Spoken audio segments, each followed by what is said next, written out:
कवन गुण हो माई गईलू लो भाई। अड़हुल के फुलवा में कवन गुण हो माई गईलू लो भाई।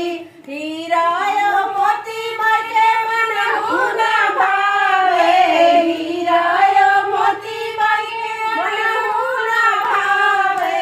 बेली चंदनवा में कवन गुण हो माई गईलू लो भाई। बेली के फरवा में कवन गुण हो माई गईलू लो भाई। बस अड़हुल के फुलवा में कवन गुण हो माई गईलू लो भाई।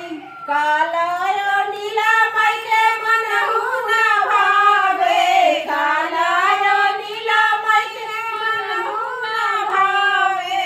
ललकी चुनरिया में कवन गुण हो माई गईलू लो भाई। ललकी